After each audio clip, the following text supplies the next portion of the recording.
Hi, everyone, and welcome to the I Am Landscape Growth Podcast, where entrepreneurs help entrepreneurs grow faster, better, and stronger in the green industry. From leadership to sales to recruiting and operational excellence, we cover the topics holding entrepreneurs back and share how to get past those bottlenecks with the best in the industry. I'm your host, Rob Murray, co founder and CEO of Intrigue, a digital marketing company focused on helping landscape companies grow. So sit back and enjoy the show.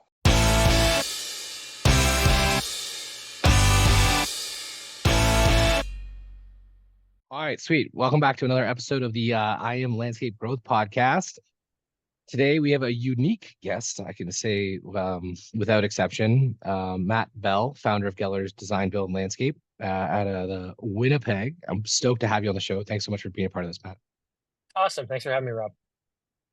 So I say unique, and I mean it. It's not just like a stroke of the ego. Matt's got a kind of a unique background when it comes to a bit of a life story and how it's impacted business planning from a financial, insurance, and a whole bunch of other aspects. So anybody here, owner of a company, ears up, because this is going to be pretty insightful. So without me bastardizing, the story, can you give us a quick Coles notes, and then we'll unpack it a bit more so you'll understand kind of where you're coming from and what that perspective is all about. Yeah, so super quick Coles notes. In my mid 30s now, own Geller's, successful landscape company, and almost about 15 years old now. But when Geller's did start, I underwent a very late stage cancer diagnosis, something that to this day I still live with. I still live with cancer to this day. So it's given me a really unique, I think maybe um, informed perspective, I guess, and how I view business ownership, corporate structure, stuff like that. Because I've learned a lot of life lessons early on that I don't think you learn until, and a lot of times until it's too late. Yeah, you almost got shot out of the can and a little too early, to have that view of what end of life might look like. So that perspective, I think, is super helpful for a lot of people, and we're going to get there. So before we do, quick, Gellers, focus, size, just to give people some perspective of the type of business you're running so they can understand where you're coming from. Absolutely. We're located in Winnipeg, Manitoba. We service all of Manitoba and Northwestern Ontario. We are a staff of about 80 to 85 individuals. We do anything outdoor living. So we offer turnkey resort style yards to homeowners. We do pools, landscaping surrounding them, paving stone, decks, fences, pool houses, kitchens. And then we provide maintenance programs and maintenance plans afterwards. So we do work as much as we can year round in our climate. We've got a couple of unique things we take on in the winter to keep our guys busy, So, as and well you're as snow you're around removal. you're around in Manitoba. For those south of the border who don't understand anything about Canada, we're talking what, 2 months? You have a 2 month operation? A little bit longer than that.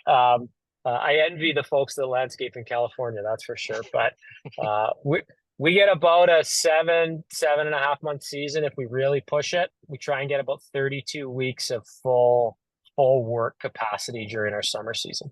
And then a little bit of stuff in the winter to keep folks around so that you're not just letting people go or putting them into ski bum mode or whatever it might be. Yep, absolutely.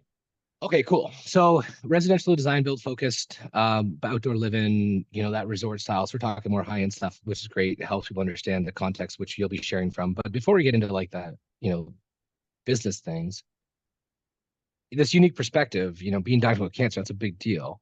Young too, right? So Yeah, what happened and how does that impact your perspective on ownership?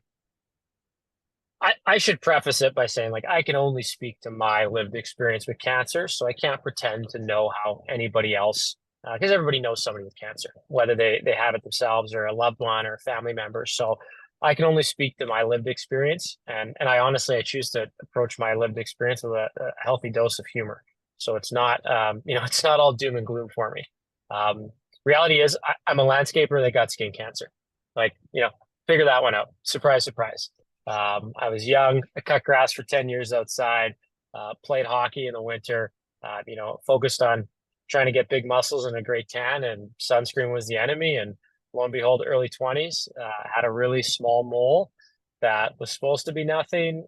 and then became something, and then that something was supposed to be nothing. And you know what? Over a period of about 4 to 6 weeks, a small mole on my back ended up being diagnosed as malignant melanoma that was invasive and had already entered my lymph system. So Jesus. underwent underwent a whole slew of surgeries, removed a portion of my lymph system, big stake out of my back, a couple biopsies and different diagnoses along the way.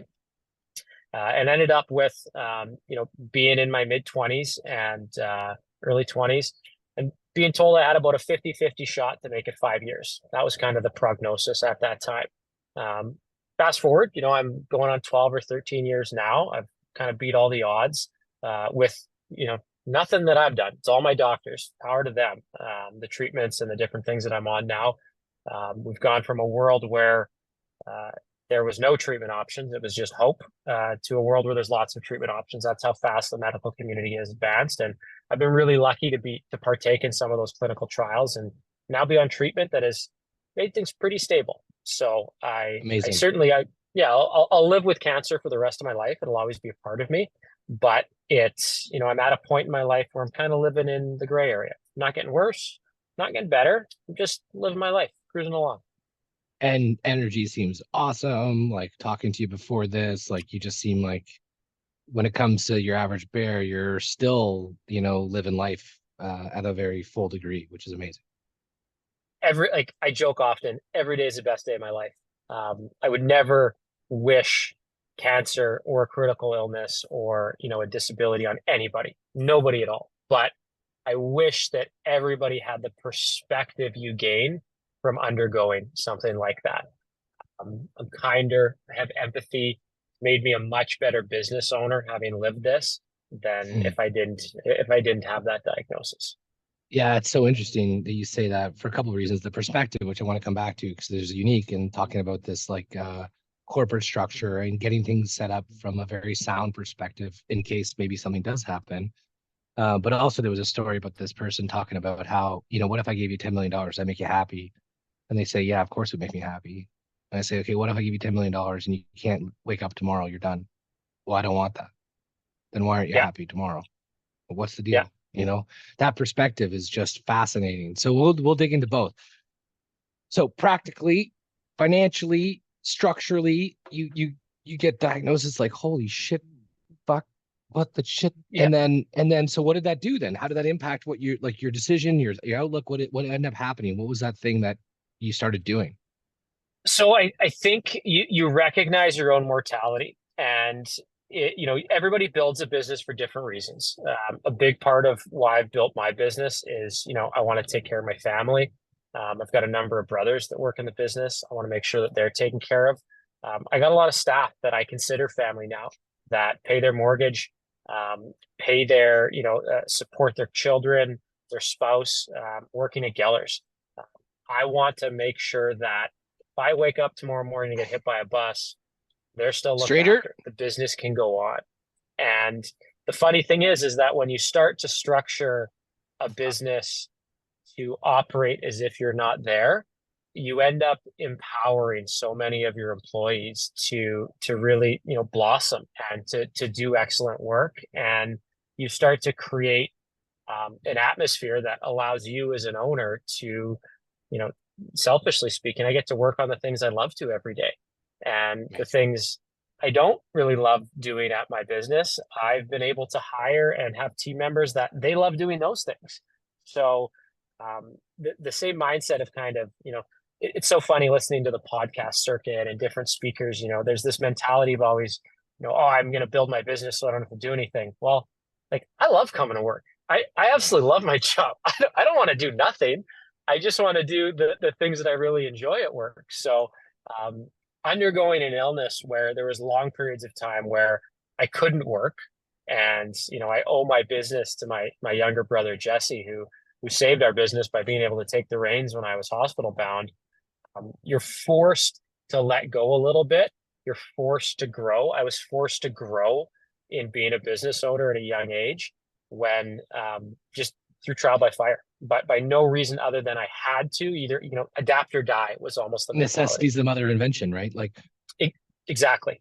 so this is a common thread of conversation around letting go. And in my, I would say it's more than 1,000 conversations now with entrepreneurs about the idea of letting go. Some have done it, some want to do it, some don't know how, and some don't even want to at all. Um, when you say things like, I had to let go, what did you let go of? So when I was first diagnosed, I had to let go of everything. I was hospital bound, ran into some infection problems. I was trying to run my business from a Palm Trio, I can remember. And like that just you can't effectively do that. Yeah. So So people might have heard you say palm tree, but you said a palm trio. And yes, if anybody knows what that is, that's amazing. It is not an adequate business device. no, it is the pre-smart, like it is the dumb phone that we used to have. T9, Yeah, I think it it had a was the full wanna it was keyboard, the which was wannabe it was the wannabe's phone. Yeah.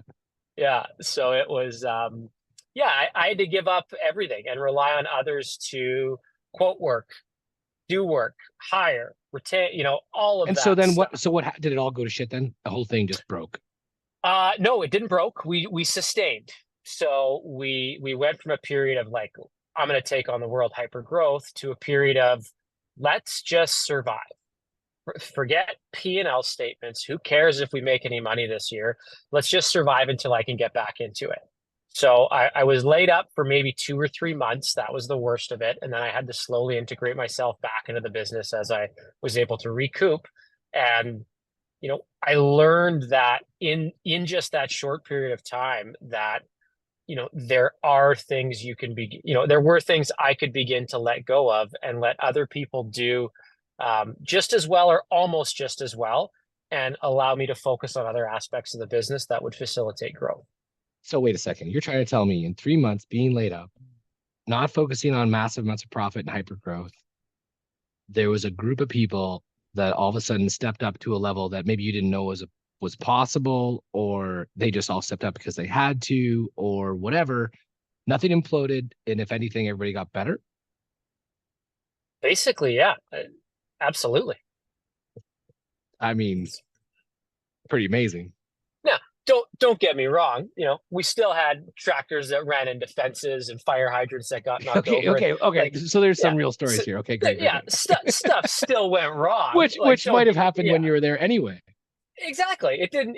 There's still going to be somebody that drives a tractor into a fence. 15 years later, that still happens. That's lawn care. That's landscaping. That happens. That's part of the game. So coming back then, because there's a couple of things. This is ridiculous. This is probably going to be the 2 episodes, maybe three. But we go back to the theme of the podcast. What's the primary growth constraint holding entrepreneurs back in the green industry? What's your take on that now? So it's funny because if you asked me that 15 years ago, 10 years ago, even 5 years ago, my answer would probably be different at each time. Period in my life or my business. And I think that question in general, I thought about it in anticipation of having this conversation today. I think there's a nuance to it depending on where your business size is and where geographically you're located, where your market is. Like there's a lot that I think goes into answering that. For us now, could I have gotten to the place I'm at in my business quicker now if I changed my mentality 15 years ago when I first started, or even 10 years ago? Absolutely. What would I have changed from my mentality? Two major things. One, I think in our industry, there's a mindset of scarcity. And if you view it as a mindset of abundance, I think you can grow quicker. And the second thing is investing in people versus some of the other things that we choose to invest in. So when I talk about a mindset of scarcity versus a mindset of abundance, I can remember, stewing for days and weeks over the project I didn't get that a competitor got. And the mental energy that I would just waste thinking and replaying what did I say wrong to the client? What did I do wrong? What could I have improved on? There's a time for that, but that time is very short. I did this wrong. I'm going to pivot. I'm going to move forward. Um, Being able to take something like, hey, I didn't get a quote. That company's doing it and they're good. Awesome, great. On to the next one.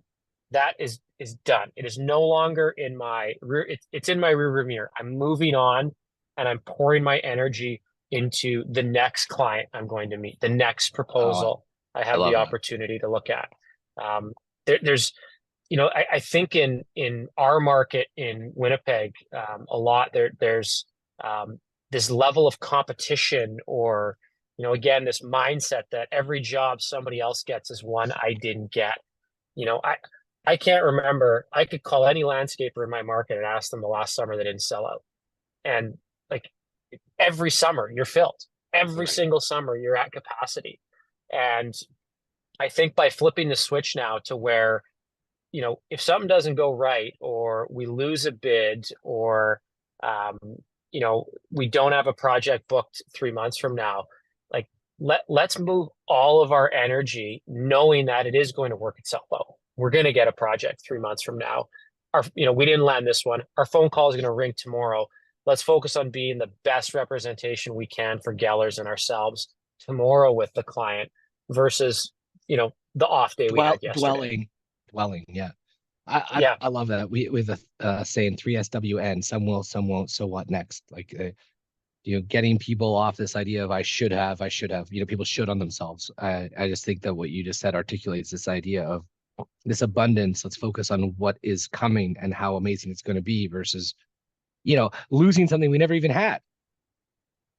it's a great way to put it. Losing something we never had. We never had, like it applies to even client profiles. And when you're meeting clients, I'm going to meet, 7 clients this week, and five of the, two of them are going to be rock star 10 out of 10 fits for Gellers. And, 4 of them are going to be, maybes. Maybe they are, maybe they are, maybe they aren't. We have to spend more time with them.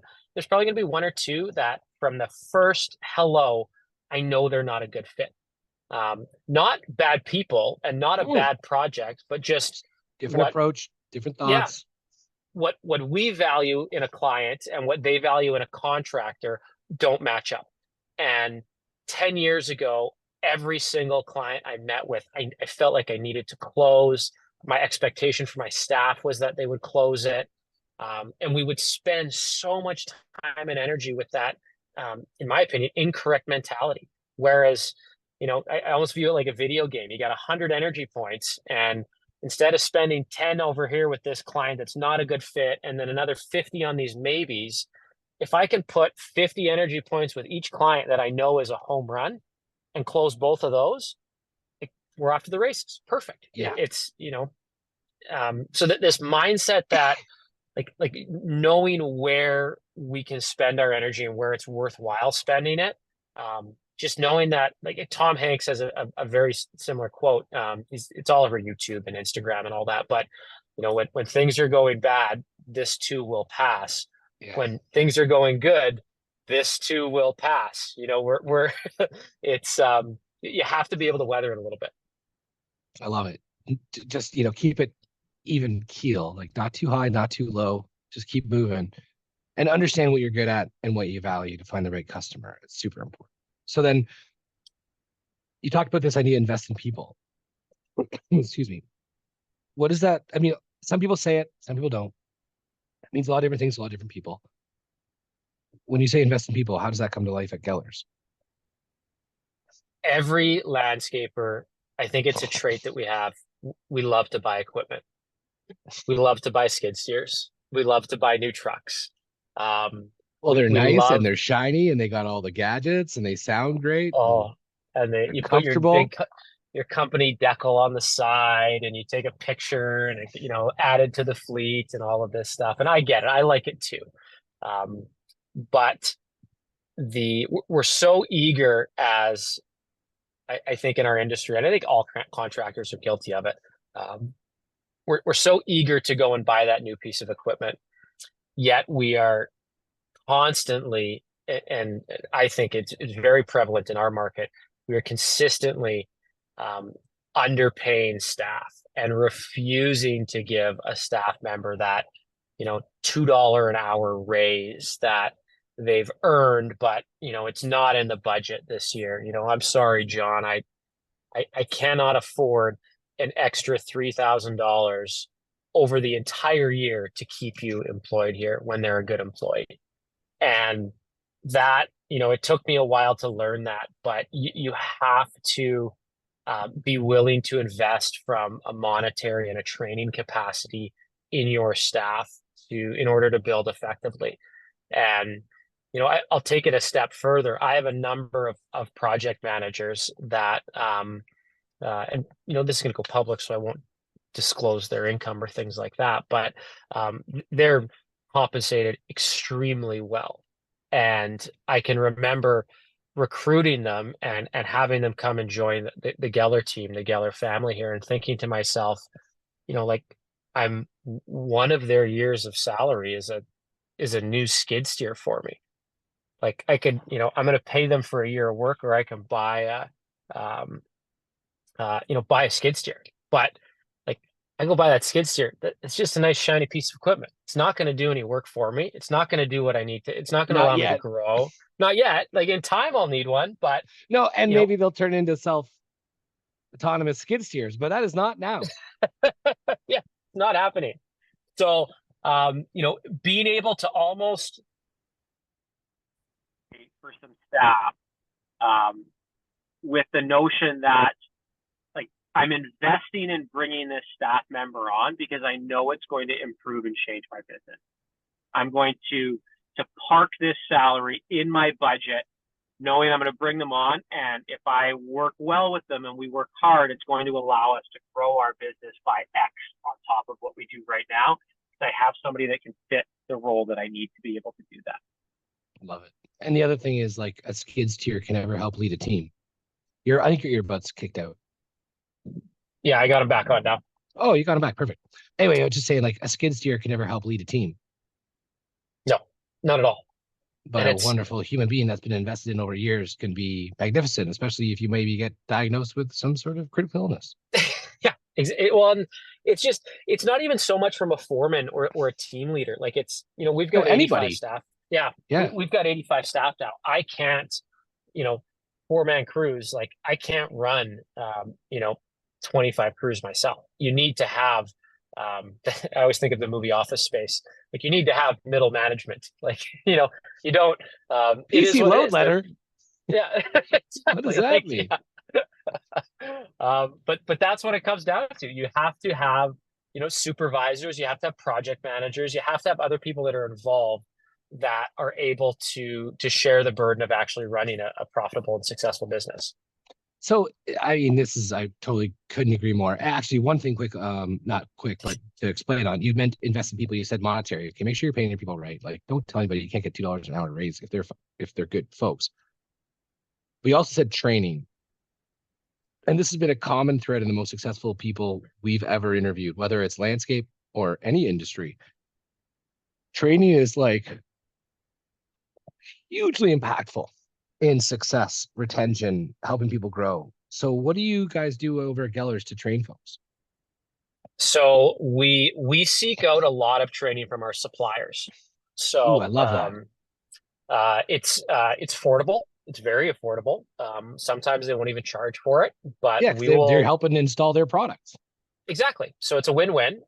We will. So we have two types of training. So we do a lot of we call them lunch and learns with our design or our project managers team. So we'll reach out to a supplier. Let's use an example, Belgard. We'll say, you know what, we want to come and get the latest and greatest from Belgard paving stone. We'd like, and like, we're an established company. Hey, we'd like you to take us to lunch. So let's go somewhere for a nice lunch. Let's get the design team and my project managers out, and we're going to give you 45 minutes to talk to us about everything new and exciting from Belgard and how we can start to implement it and use it within our designs. Love Awesome. it. Great. Easy, traditional office style training. When it comes to field staff, we'll do the exact same thing, but we'll try and do it on site.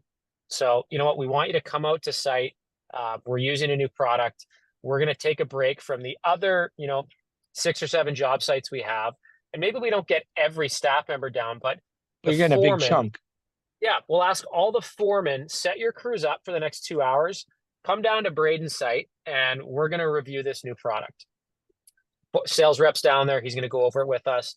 Takes an hour, but so it's an hour of lost productivity across our foreman, That but multiplies. we're going to make that hour up tenfold by now. When they get that product, they know how to effectively use it. Um, Same thing in the spring, like a really clever thing that actually our maintenance division manager Jackson rolled out this year is he approached a couple of, we used to do some training at the shop for our maintenance staff. It was okay. It wasn't great. So he reached out to about 5 or 6 of our large style estate properties and said, hey, we're going to come do your spring cleanup for you. We're going to, do the startup for the yard, but I'm going to have 20 guys down there. I'm going to have 25 staff members. We're going to do training on your yard.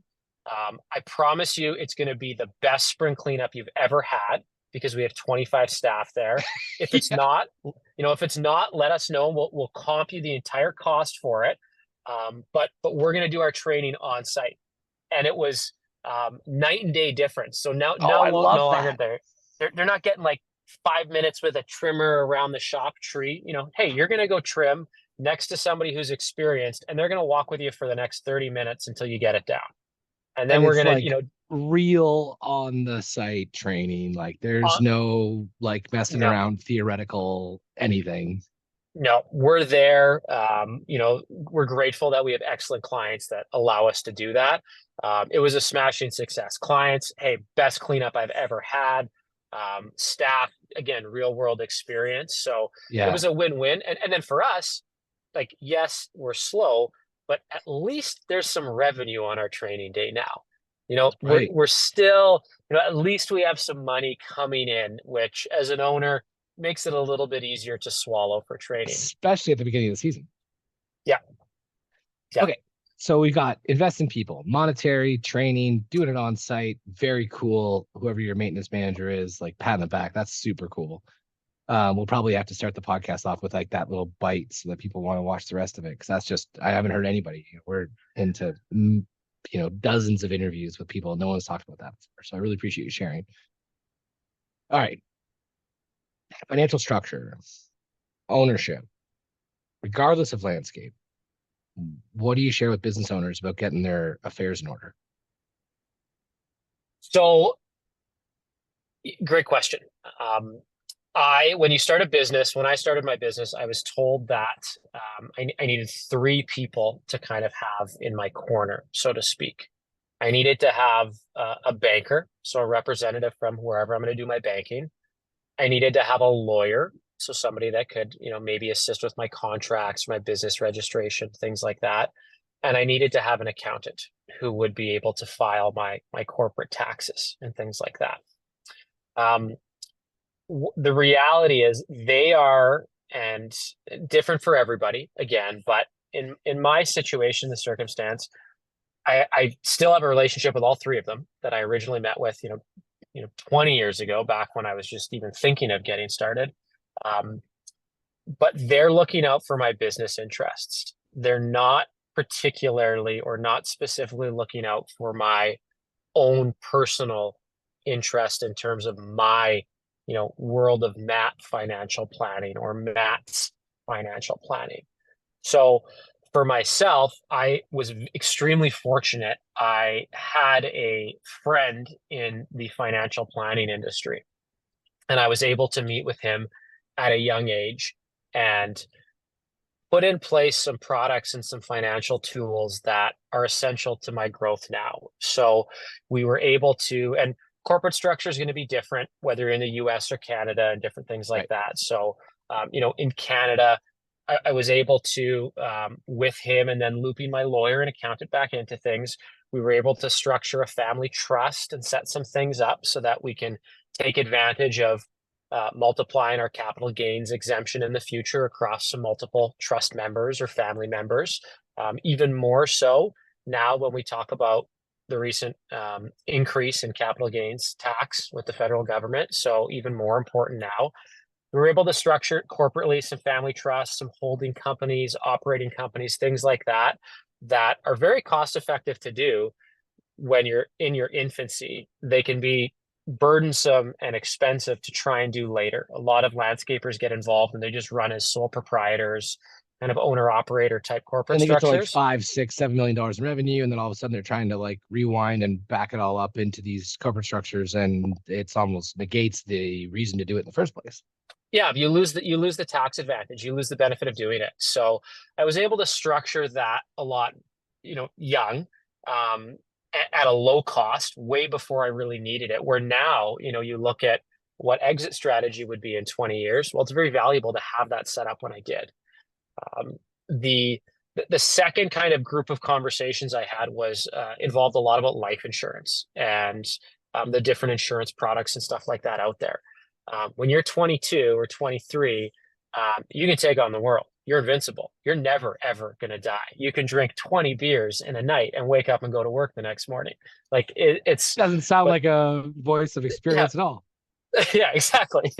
You're um, the mentality and what just your body can physically do when you're in your 20s is such an opposite conversation from discussing, hey, I'm going to die one day, life insurance, things like that.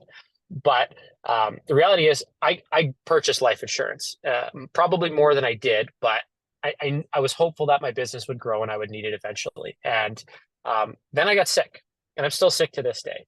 And I can't buy more life insurance. That's never going to be an option for me.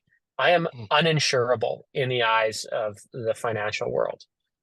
But part of business is taking on debt. And I know there's some guys in the States that are very active on social media. Don't do debt, save for everything, blah, blah, blah. Hey, when interest rates are 0%, I think Take you're on debt. crazy. Take on debt. I think you can Look, accelerate your it's growth it's so it's quickly. amazing to get rich. It's brilliant to get rich on someone else's money. I like that. That's a good phrase. It's silly not to.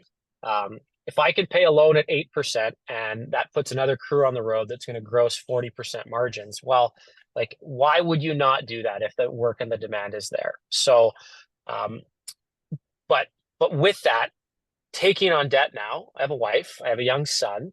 Um, I do live with cancer, and irregardless of whether I live with cancer or not, I'm in my 30s now, and I'm soon going to be in my 40s or my 50s. And there will come a point in time when I pass away, when I'm no longer here. And in some cases, that happens without any notice. You step out in the morning, you get hit by a bus. Now, it's very difficult for me to take on more debt if I know that I'd be leaving my spouse with that debt in a business that she has no interest in running or operating. And now she's left with debt, a business she has to sell, which is going to be a complicated transaction anyways. It could take years to close. It could be a very, very messy circumstance. But because I did proper corporate structuring, because I was able to purchase some insurance products and different things like that, if I get hit by a bus tomorrow, Gellers is fine. Gellers can continue to be successful. We have ownership set in place to take over. Gellers is going to be, it could run better than with me right now. Who knows? Um, Maybe, yeah. my wife, my wife is looked after. My son is looked after. I know that they're not going to be burdened with any debt or anything like that. And if I didn't have the conversation, and I think it's, again, Canada or US, there's going to be different terminology, but I think that conversation still needs to take place between Yeah, and at its a core, it's young, the same. yeah, at its core, you're right. It's a conversation between a business owner and a financial planner or somebody in that sphere or realm that can speak to how being an entrepreneur and a business owner is going to affect your personal wealth building and just your personal financial picture. And so there's a lot of financial planners in the world, and some of them are shit, and maybe most of them are. Not to try to like, put a broad stroke on a profession, but there are some that are amazing. Do you have any tips for the audience about how to find a good one? I'm a big fan of fee for service. Don't make money when you sell me something. Make me money by providing advice. Mm, So if you're in the financial world, Rob, and you only get paid if I buy the product you put in front of me, you're inherently going to be incentivized to make me buy that product. so And a you're higher commission, better for me. and you're probably going to put products in front of me that have higher commission or pay structures that you like. Whereas Because I've if got a kid and I've got a wife. you got to look out for yourself. So Whereas if you're a financial planner that says, hey, Matt, you know what? It's going to take me $2,500 to review your books, your corporate structure, and come back to you with some recommendations. You're going to pay me that no matter what. I'm also going to put some products in front of you that maybe you want to take on, maybe you don't. And But maybe you they'll don't be even want to take them. informed.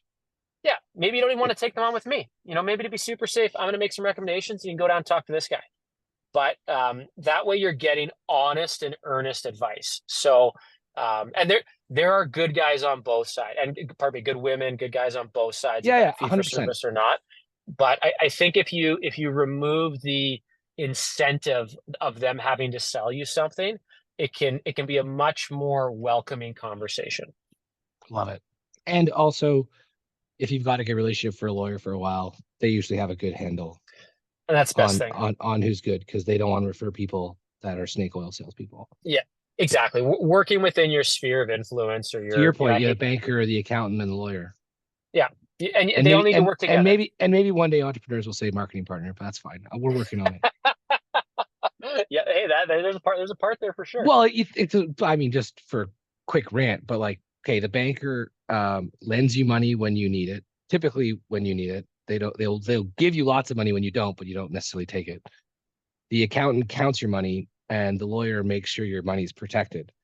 But out of the three professionals that are around every entrepreneur, nobody helps you make money, and I just think that's interesting. Um, so we move on to this idea of a mindset you did, scarcity abundance, which is huge. Some will, some won't. So what next? I mean, that's words in your mouth, but kind of the idea of stop dwelling, move on to the next thing and expect the best from the world. Maybe plan for the worst, but expect the best. Training, investing in people, monetary, and field service, the financial structure. I mean, there's a lot here. If there's a resource, a person, a podcast, a speaker, an author that has kind of hit you like boom, that's worthwhile. One or two that you'd share with the audience that they should go check out.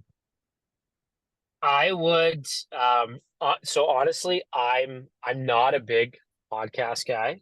I'm not a big motivational reader. I would say I have learned most of my best business lessons from actually other business owners in the Manitoba community.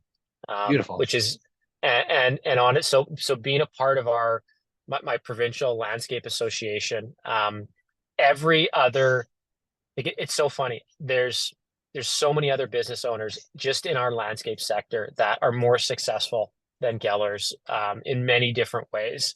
And nobody has everything figured out. But to be at the top of the game or even in that top 20%, you have one or two things figured out. And having this, I really focus when I'm at corporate events or meeting people, you know, um, they've got one or two little tidbits that you can take. You don't need to read the book of the guy who built Virgin Airlines or something like that. Those same lessons are in your own community, and being Practically able within your own space. yeah, and you can see it and I can relate to it better. So being able to sit down and have a beer or a cup of coffee with somebody and, hey, I'm having this trouble client.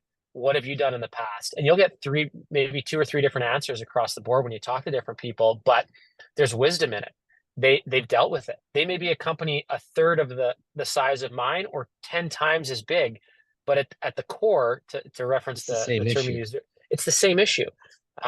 So there's three or four other business owners in just in Winnipeg that are now my friends, some in landscape, some not, that I've learned and been able to pick up the exact same lessons from, a published author or something. They're not published, they're not an author, but they're willing to have a Yeah, beer that's all with me good.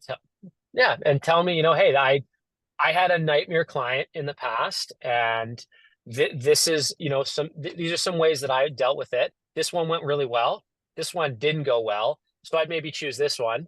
And, then I go and replicate it myself. And hey, what do you know? That worked. It's And cool. It's like, like Bruce Lee, right? Discards what or take what's useful, discards what's useless, and yeah, add your own.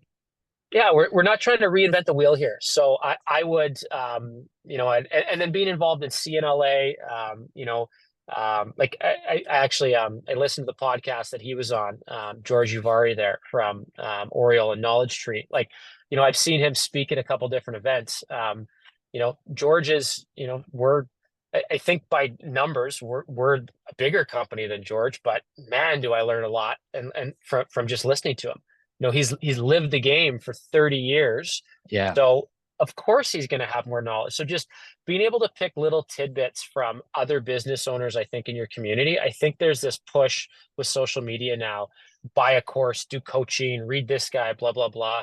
Like a good old fashioned coffee shop on a Saturday morning, going to my local golf course and seeing, such and such from this business and this business, and being able to convince for 15 minutes. Like I learn more from that than I do in a lot of other books. And I can relate to it a lot because I see it in my community.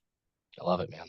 And in that, I mean, you mentioned a few times, but like the associations, whether it's provincial, state, national, I mean, those people kind of congregate. They kind of come Yep. together. And there's not one of the things I have to say, like we've worked in a couple of different industries over the years, and by a couple I mean like maybe 6, 7, whatever. Um, the green industry has this weird co-opetition, like this sharing, this openness. I haven't seen anything like it before, and I just think it's amazing. It's like it's a special piece about being in the green industry. I think it's pretty amazing. Yeah, people are willing to share. Like I think being involved provincially or Canadian wide, even in just other business groups, you know, I, I I choose not to get involved in like the quote unquote referral or network groups. Hey Sure, yeah. Rob, your We don't need, market. yeah, we Yeah, don't need to name names, but I get what you're saying. I don't need to be involved in referral groups, but lunches or groups where I can get together with other like-minded business owners and just literally bullshit, talk about what went well, what they're struggling with, and be able to share ideas. That is where I've gotten a ton of insight and benefit over the years. Amazing, man. Matt, thank you for doing this. For everybody's listening, I said it was a unique perspective, and without a doubt, you did not fall short of that. So I really appreciate you being part of the show, and everyone, thanks for listening to this episode of the I Am Landscape Growth Podcast. Awesome. Thanks for having me, Rob.